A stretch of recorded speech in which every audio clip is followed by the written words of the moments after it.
네, 서울시 7급 시험 보고 오신 분들 올해가 인사혁신처로 이제 넘어가기 전에 마지막 문제였는데 내년부터 인사혁신처로 서울시 포함 지방직이 다 합쳐지니까 대충 냈나 봐.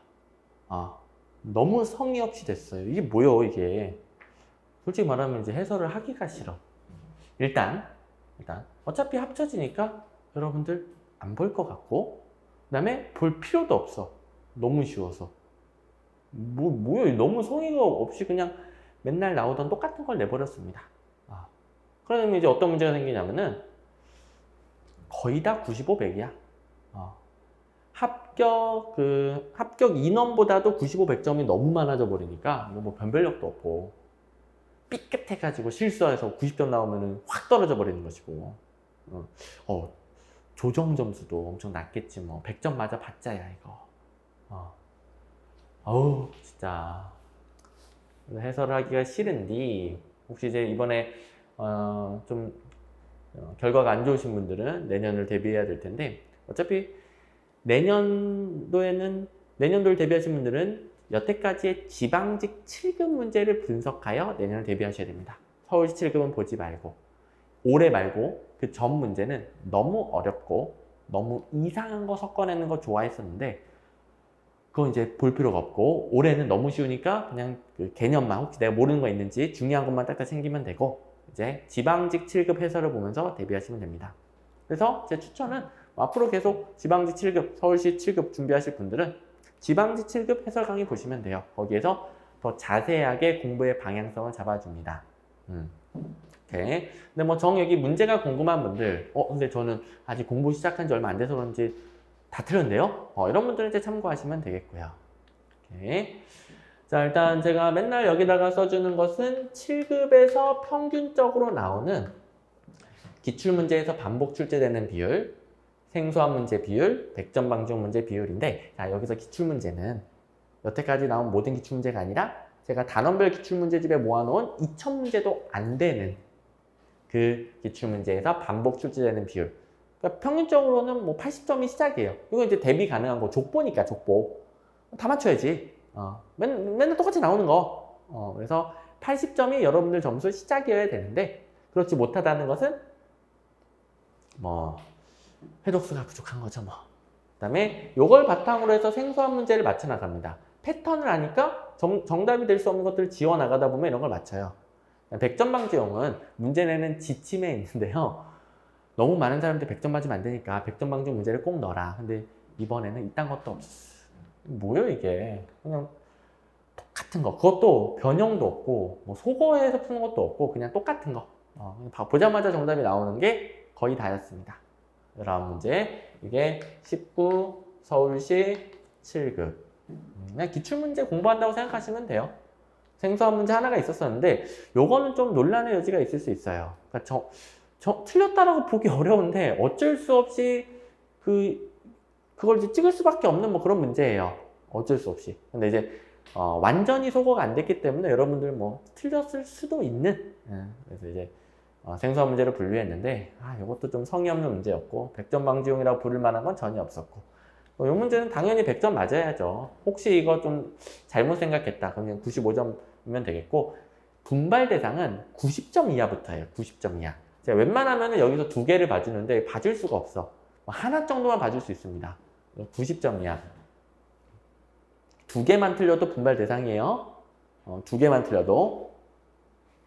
자, 실제 영역 분포는 뭐 이렇게 되어 있고 뭐 조직 이론이 조금 많이 나왔다. 그 정도 특이사항밖에 없고요. 이제 1번부터 갑니다.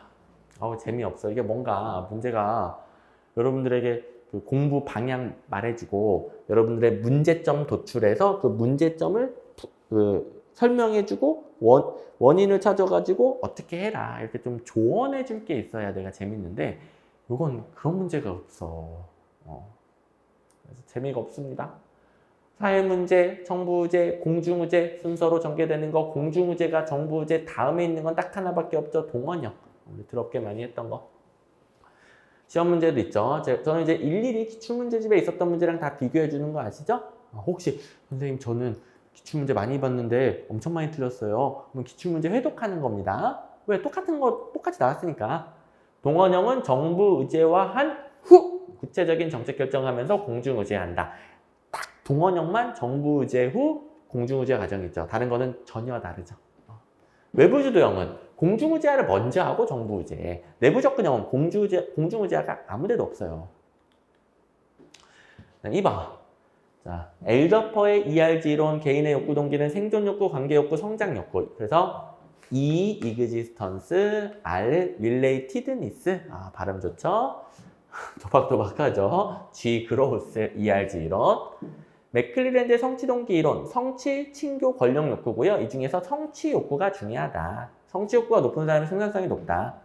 허츠버그의 이 요인, 위생 요인, 동기 요인이죠? 서로 별개의 만족과 불만족의 감정. 그러니까 완전 별개다. 이게 포인트죠? 위생 요인은 충족되면 불만족을 방지합니다.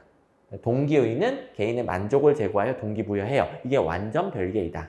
맨날 나오던 내용에다가 1번 출제 패턴이 똑같죠. 우리 부름의 기대 이론하고 아담스의 형평성 이론은 서로 이름 바꿔서 맨날 출제되죠. 개인은 투입한 노력 대비 결과의 비율을 증거인물의 그것과 비교함으로써 불균형 상태에 있을 때 동기 유발된다. 아담스의 형평성 이론. 부름에서 비교가 어딨어? 부름은 비교 없습니다. 여기 똑같네. 투입에 대한 산출의 비율보다 비교 대상의 투입에 대한 산출의 비율이 크거나 작다. 불형평할 때 동기가 유발된다. 부름의 기대 이론 아니다. 아담스의 형평성 이론이다. 그 다음에 요게 조금 이제 논란의 여지가 있는데 뭐 어쩔 수 없이 1번을 할 수밖에 없어요. 자, 그래도 일단은 3번, 4번은 지워야 돼. 자신의 행동이 타인에게 미치는 영향을 검토하도록 한다.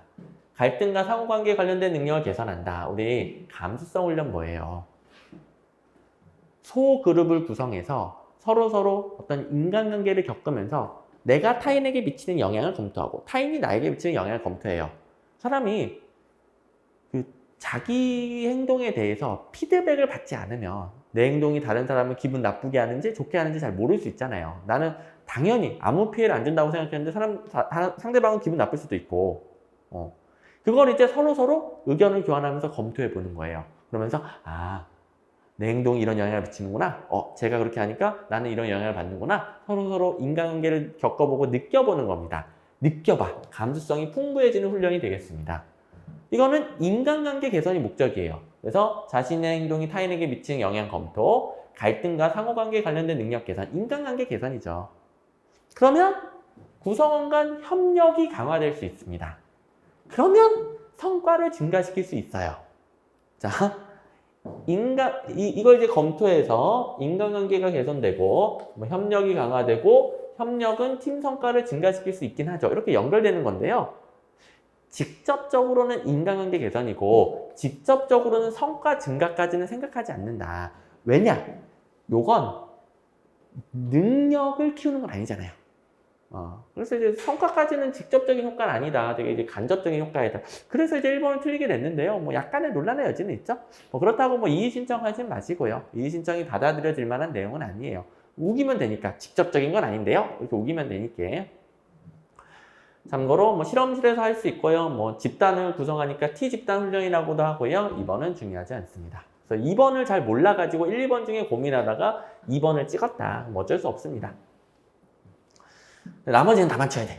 나머지는 절대 틀리는 게 있으면 절대 안 됩니다. 합리 모형은 대안을 포괄적으로 탐색하고 결과도 포괄적으로 최대한 많은 대안을 고려하죠. 모두 다 체계적으로 비교해서 최고의 대안을 찾죠. 국가 권력이 사회 각 계층에 분산된 사회, 다원주의네. 똑같은 거지. 다원화된 민주사회. 다원주의에 대해서는 워낙 많이 나오죠. 둘 다 점증 모형. 그리고 4번에 이상한 표현이 있는데요. 몰라도 되겠습니다. 자, 점증 모형과 관련하여 다원주의 사회 정책 결정 과정. 이익 집단의 견해와 의견들을 정책 결정에 반영. 이게 점증 모형이다. 수도 없이 배웠었고. 작은 정부의 등장을 지지하게 된 이론적 배경으로 가장 적절하지 않은 것은 작은 정부를 지지한다. 이 말은 정부 실패를 배경으로 작은 정부를 지적하죠. 이제 옳은 것은 정부 실패입니다.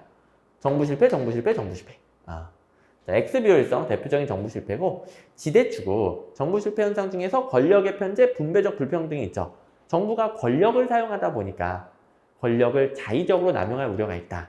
그러면서 특혜가 될 수도 있고 지대추구를 발생시킬 수도 있고 지대추구야 많이 배웠던 거니까 설명은 생략하고 예산 극대화, 이거 또 관료가 자기 권한이 커지기 위해서 예산을 극대화하는 행태를 보인다. 니스카는 지적했죠. 그러면 쓸데없이 공공서비스가 증가하는 거예요. 관료가 예산을 키우다 보니까 공공서비스를 과다하게 공급하게 됩니다. 이것도 정부 실패죠? 이런 정부 실패 현상을 겪으면서 작은 정부가 등장하게 됩니다. 지원자, 시장 실패. 그냥 외부 효과는 시장 실패. 파생적 외부 효과가 정부 실패고 그냥 외부 효과는 시장 실패. 이런 시장 실패는 어떻습니까? 큰 정부를 대두시키죠. 시장이 실패했으니까 정부 개입이 필요한 것이죠. 그죠? 자, 우리 시장 실패, 정부 실패 구분, 또 작은 정부, 큰 정부로 이어지는 거, 이런 것들 그냥 수도 없이 배웠죠? 정부 실패, 사적 목표 설정, 내부성, 그냥 외부 효과 말고 파생적 외부 효과, X비율 문제 있었네? 권력의 편제, 이런 것들이 지대 추구를 발생시키고, 자연 독점 시장 실패, 불공평한 소득 분배, 권력 분배 말고 소득 분배, 외부 효과 시장 실패, 공공제도 시장 실패. 6번 연기준 예산제도에 대한 설명으로 가장 옳지 않은 것은 주요 결론은 외워져 있어야죠. 상향적 의사결정이고요. 참여가 굉장히 중시됩니다. 그래서 결정 단위를 하위 단위로 정하고요. 거기서 실무자들이 참여하여 예산을 결정하고 상향식으로 올리죠.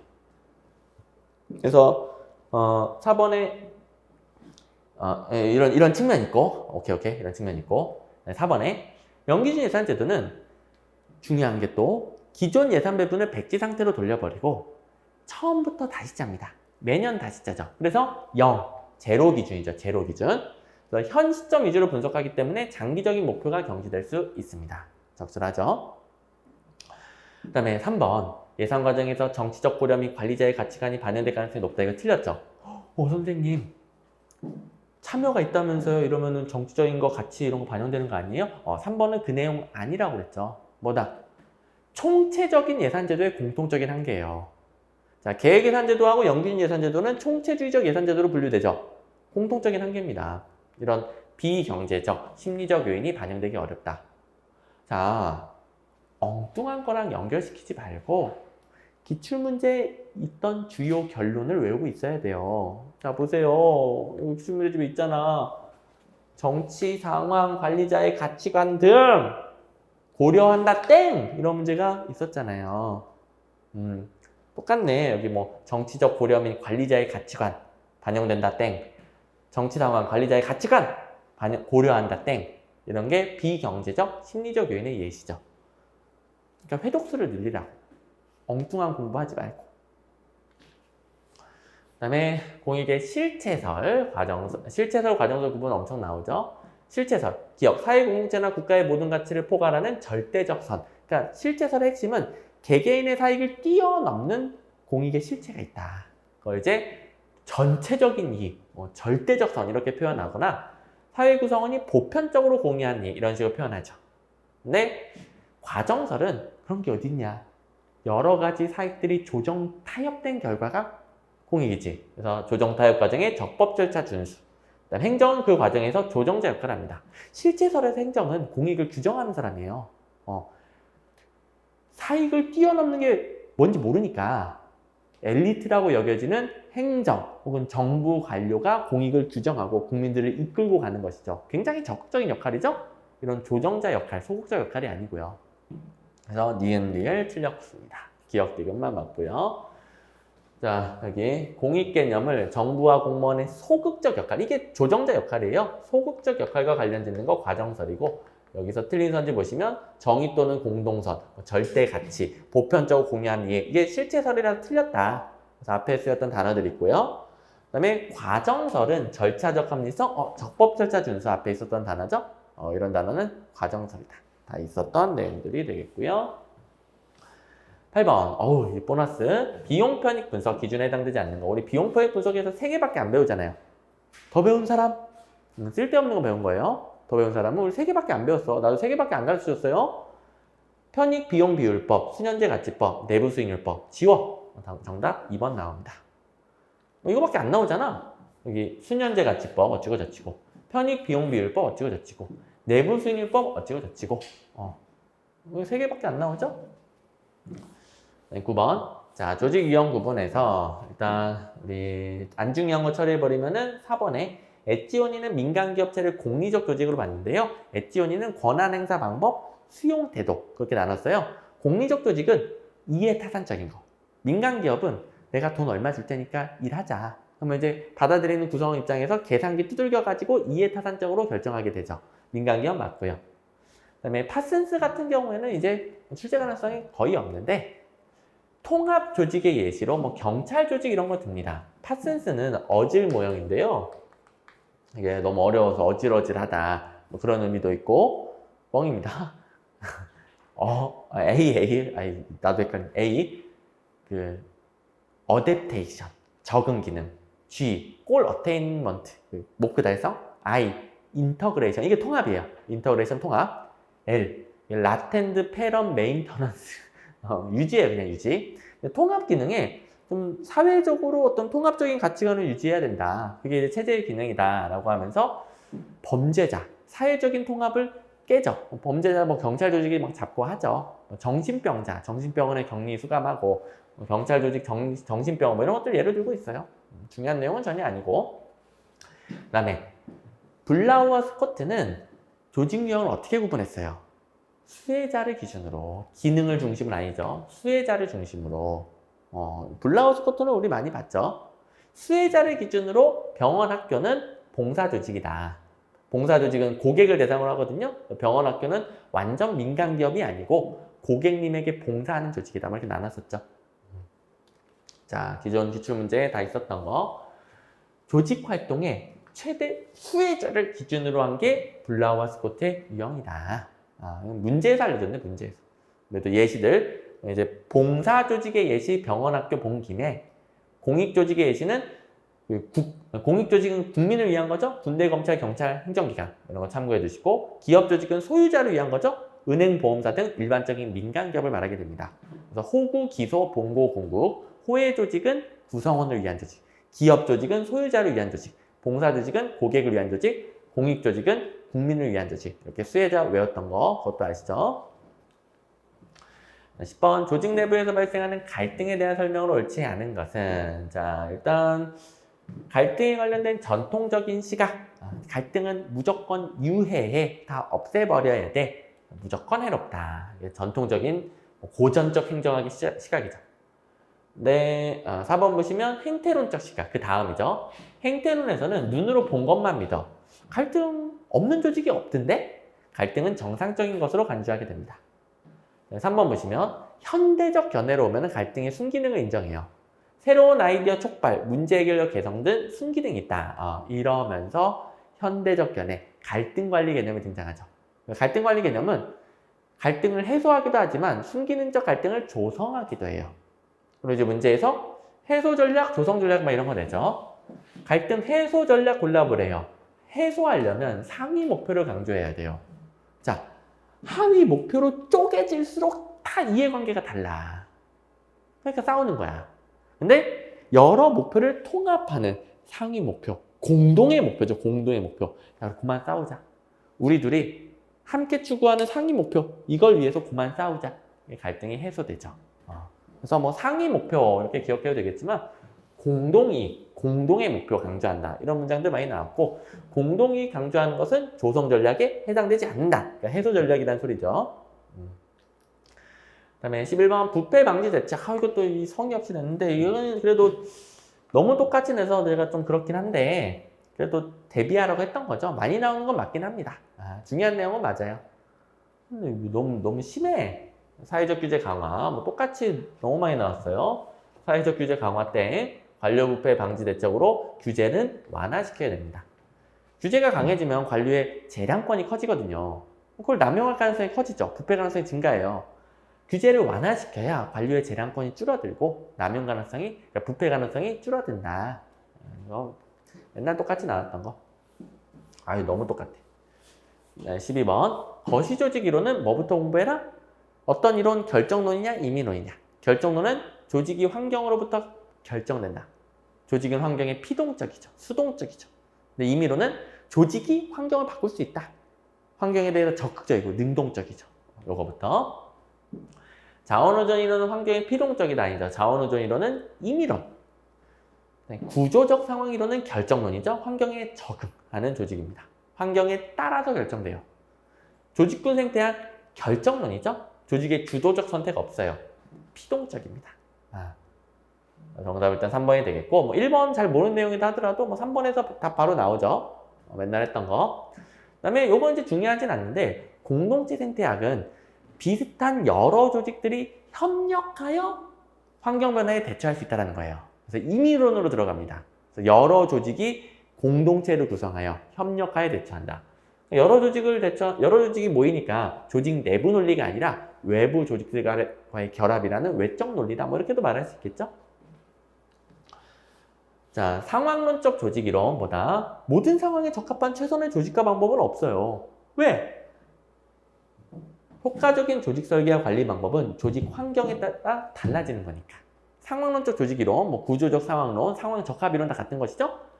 상황에 따라 달라진다. 그래서 여기 환경에 적응하는 조직이다. 조직은 상황에 따라, 환경에 따라 달라져요. 오케이. 구조적 상황론, 상황론 똑같은 겁니다. 자원우전 이론 뭐 워낙 많이 나오니까 하나 더 확인해 보시면 임의론이다. 피동적 존재 틀렸습니다. 조직을 환경과의 관계에 있어서 적극적, 능동적 존재로 봐요. 근데 이건 왜 많이 내요? 이 전제 조건이 좀 결정론 같이 생겨먹었거든. 하지만 임의론이죠? 낚시당하지 않으려면 결론을 외워야 된다. 수도 없이 말해줬죠. 조직이 생존과 발전에 필요한 자원을 환경에 의존하기 때문에 맞아요. 굉장히 환경이 수동적인 것 같죠? 아닙니다. 의존하기 때문에 더더욱 환경을 적극적으로 바꾸려는 거예요. 의존성을 줄이려는 거예요. 틀린 거죠. 13번 직무평가. 자, 직무평가 어떻게 공부했죠? 비계량적이냐 계량적이냐 구분하고 표 사용하느냐 사용하지 않느냐 구분하고 딱 이것만 구분하면 된다. 서열법은 직무 전체를 비교합니다. 이러면 비계량적이에요. 뭐 잘 가고 있네. 전체적으로 비교한다. 각 직무의 상대적 가치를 비교하여 서열을 결정한다. 뭐 여기 뭐 틀린 거 없고. 2번 분류법. 각 직무에 요구되는 기술과 책임가는 수준 등을 판단해 사전에 정해놓은 등급. 그렇죠? 분류법은 표를 사용하죠. 사전에 정해놓은 등급표를 보면서 비교해서 등급을 정합니다. 틀린 부분 없고.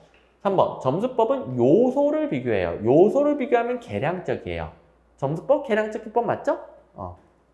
4번 요소 비교법은 요소들을 비교한다는 점에서 계량적이에요. 계량적인 비교는 량적, 질적이 아니라 양적. 리양적에서 개자를 빼면은 양적이잖아요, 양적. 양적 비교입니다. 그래서 뭐 맨날 내던 거 요소 비교법은 계량적이다. 이거 갖다 질적으로 바꿔냈네요. 됐고, 참고로 요소 비교법은 표는 사용하지 않고 기준 직무를 선정하여 요소들을 비교하게 되죠. 내용이 뭐 잘 안 들어오더라도, 왜냐하면 직접 안 해보면 100% 이해는 안 될 거 아니에요. 안 들어오더라도 비계량적이냐 계량적이냐, 표를 사용하느냐 사용하지 않느냐, 그 여부 잘못된 것만 고르면 돼요. 다 잘 돼 있네. 맨 마지막 빼고. 됐고, 자, 직무평가 방법 중 계량적인 방법은 점수법, 요소비교법 이런 문제 있죠? 서열법, 분류법은 비계량적이고 요소비교법 계량적이다. 질적이 아니라 계량적이다. 비계량적인 것이 좀 주관적이고 질적이고 그러겠지. 자, 우리 그래서 비서분, 그다음에 계점요, 비계량적, 서열법, 분류법, 계량적, 점수법, 요소비교법 이렇게도 외웠고 비서분, 계점요, 비서분, 계점요. 14번 신공공 서비스로. 요거는 이제 그나마 좀 성의 있는 문제였는데 여태까지 나왔던 다양한 출제 포인트가 섞여 있습니다. 어쨌든 뭐 재조합이긴 해요. 그래서 그나마 좀 의미 있는 문제. 자, 민주적으로 선출된 정치 지도자에 대한 책임성. 이거 틀리게 나온 적 있죠. 이게 대의민주주의 관점이 아니라 시민들이 직접 참여한다. 직접 민주주의예요. 시민들이 직접 참여. 선출직 관료에게 책임지는 거 아닙니다. 그 다음에 재량이 필요하지만 제약과 책임도. 그러니까 신공공 관리로는 재량을 강조했는데 아니다. 시민들을 위해 봉사하려면은 각종 제약과 책임도 수반된다. 그 다음에 리더십을 공유해야 된다. 누구와? 시민들과. 리더십을 공유하는 협동적 조직 구조가 필요하고요. 뭐랑 대비돼요? 미음. 조직 내 주요 통제권이 유보된 분권화된 조직. 이거 신공공 관리론. 자, 신공 서비스론에서 신공 관리론 나오면 틀리죠. 리을도 신공관리론이죠. 민간기관 및 비영리기구를 활용해 정책 목표를 달성한 유인체계, 성과급 이런 거 창출하는 거 신공관리론 나오면은 틀린다. 비읍도 틀리죠. 정치적으로 정의된 단일의 목표에 초점을 맞춘다. 아니죠. 정치적으로 목표가 정해지는 게 아니고요. 시민들이 담론을 통해 정하는 거예요. 단일의 목표도 없습니다. 왜? 시민들의 공유 가치를 뽑아내는 거라서 당연히 굉장히 다양하겠지. 공유하고 있는 가치, 시민들의 담론을 통한 공유 가치 틀렸습니다. 니은 디귿만 맞아요. 자, 뭐 다양한 식으로 나왔었죠. 일단은 기업과 관련된 거네. 민주적으로 선출된 대표자에게 책임 다하는 거 강조 아니죠? 대표자에게 말고 시민이 직접 참여하는 거. 그다음에 공익은 아니 이거 말고 4번 먼저 내외적으로 공유된 리더십을 갖는 협동적 구조. 디귿과 관련된 것이죠. 그다음에 이런 시장 가격 메커니즘, 경쟁의 원리, 신공관리로 나오면 다 틀리고 공익은 뭐다? 공유하고 있는 가치에 대하여 대화와 담론을 통해 얻은 결과물. 뭐 정치적으로 결정된 단일의 목표 이런 거 틀리고요. 혹은 신공관리론 같은 경우에는 개인의 이익의 총합을 공익으로 보죠. 그런 것도 틀리고. 자, 공익 개념 챙겨주시고. 대표 관료제, 아이고 1번부터 감사합니다. 대표 관료제, 전문성, 생산성, 재고, 땡 이거는 뭐 너무 많이 나왔지. 절부수 똑같아. 똑같아. 전문성, 생산성, 강화, 땡. 뭐 엄청나게 나왔던 거. 대표 관료제 같은 경우에는 능력으로 뽑는 게 아니에요. 시험 안 치죠? 출신 배경으로 뽑아요. 능력이 아니라.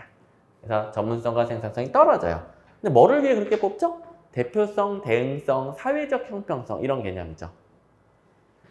그다음에 시험 쳐서 안 뽑다 보니까 할당을 하게 되죠. 역차별을 초래할 수 있습니다. 내가 더 시험 점수도 높고 능력 있는 사람이야. 관료로서 내가 더 적합해. 하지만 비율을 할당하다 보니까 내가 속한 집단이 너무 관료가 많으면은 나는 못 뽑히는 거야. 더 소수 집단, 할당된 집단이 뽑히게 되는 것이죠. 역차별.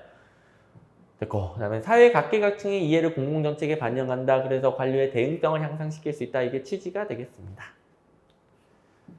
됐고, 그다음 16번 주민자치와 구별된 단체자치. 이것도 좀 성의 없게 냈는데요. 일단은 이거 1번에서 좀 궁금했을 겁니다. 주민자치랑 단체자치 둘 다 지방분권 아니에요? 맞긴 맞는데 두 개를 비교할 때 사용하는 용어가 따로 있어요. 이거 제가 다른 문제로 보여줄게요. 그다음에 이건 알죠? 고유사무와 위임사무 구분. 그다음에 단체자치는 법률적 차원이다. 좀 형식적이다. 이런 표현을 쓰죠. 형식적이고 뭐 법으로 그냥 지방분권을 정했을 뿐이에요. 더 실질적이고 본질적인 건 주민자치죠. 주민이 직접 참여해서 주민에 의한 통치가 이루어지는 거. 이게 주민을 위한 것이라면 주민자치는 주민에 의한. 그래서 좀 차이가 있죠? 근데 이 주민자치에 어울리는 표현이 정치적 차원이에요. 물론 뭐 이 의미가 좀 불분명해.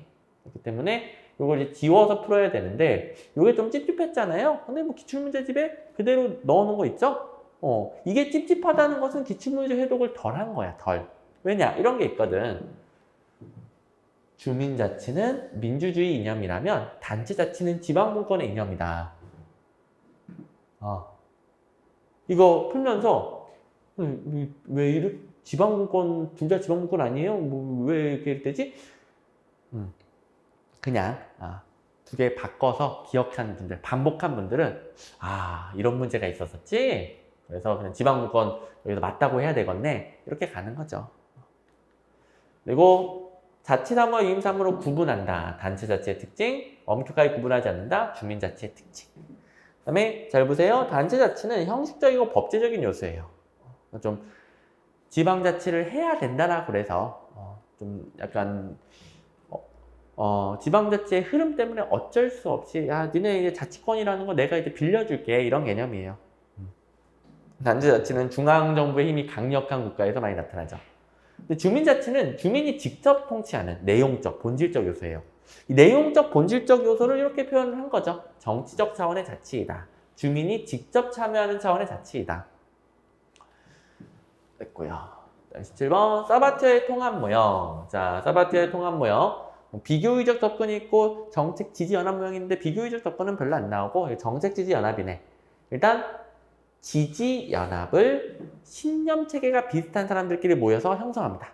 그들이 정책 하위 체계, 혹은 체계가 시스템이죠. 정책 하위 체제로 기능해요.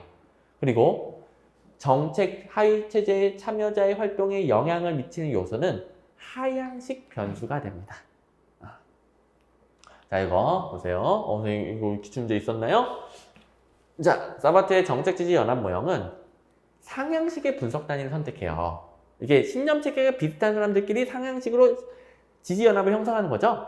상향식의 분석 단위를 채택하고요. 거기에 영향을 미치는 요인으로 하향식의 변수를 결합합니다. 자, 하향식의 변수를 결합합니다. 오케이. 자, 비교해 보세요. 참여자 활동에 영향을 미치는 요소는 하향식 변수이다. 참여자 활동에 영향을 미치는 요인은 하향식 변수이다. 똑같은 거 있었죠?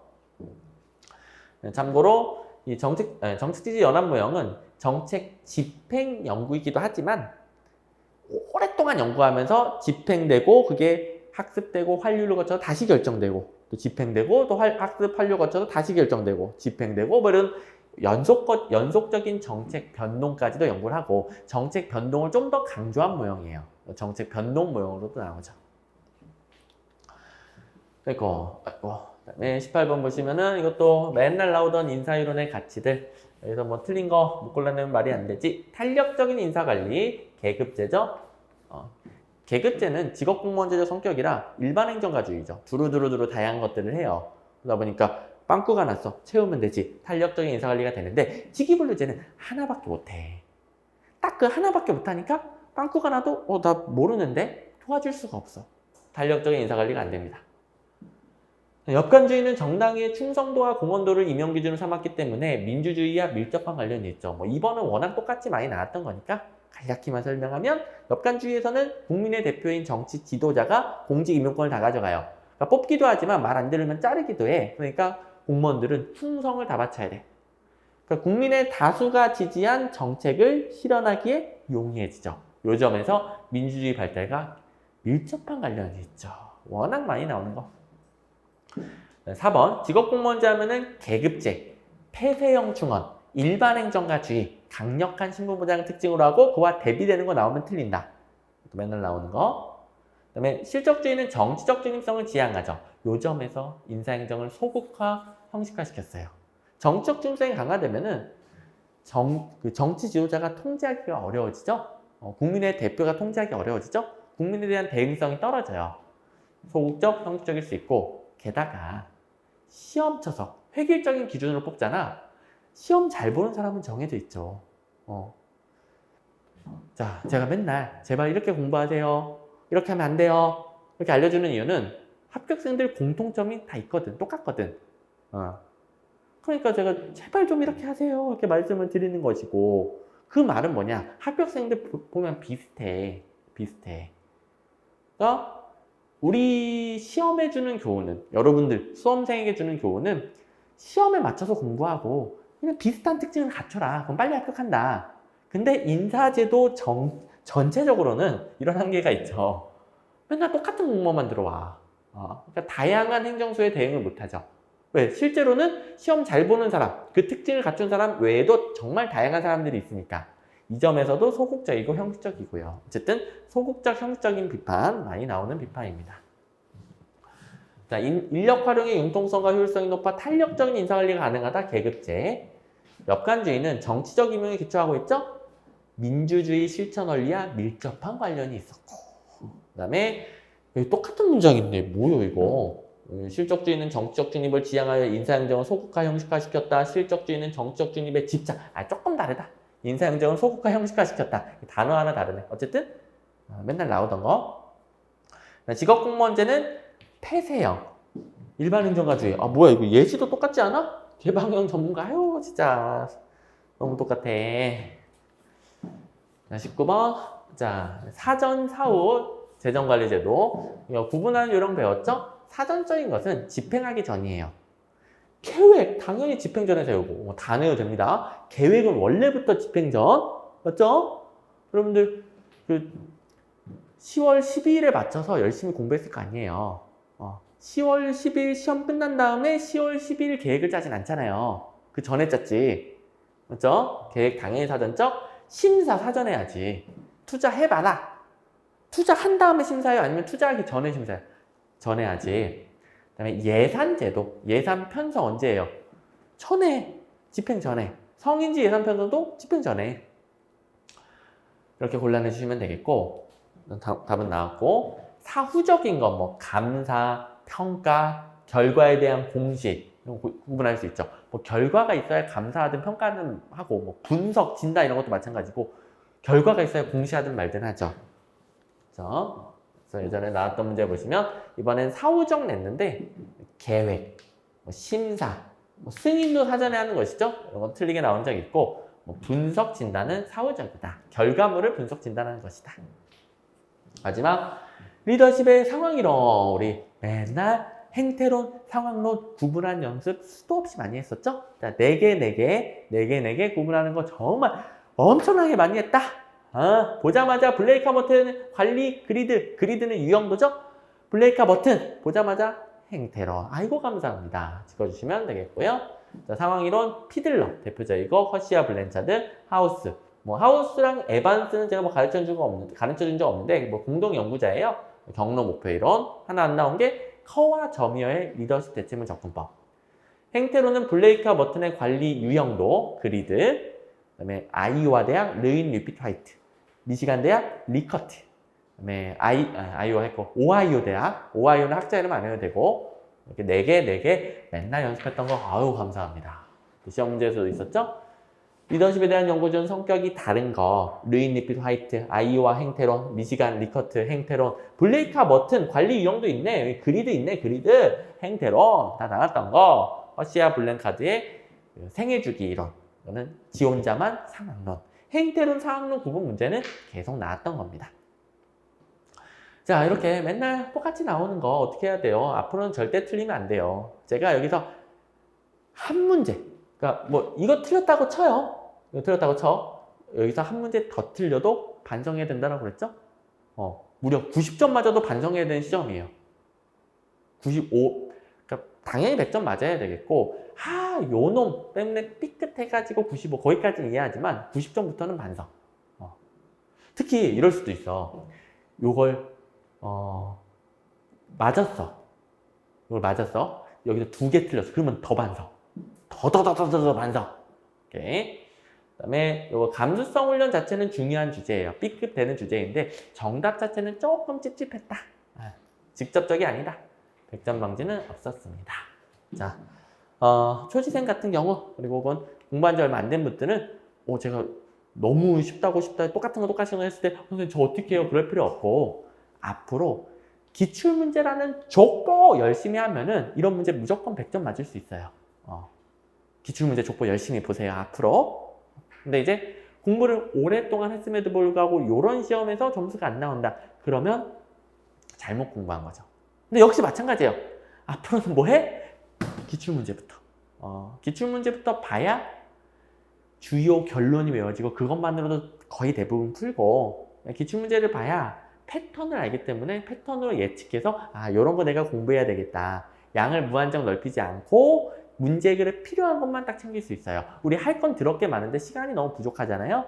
수험 공부는 꼭 이렇게 하는 겁니다.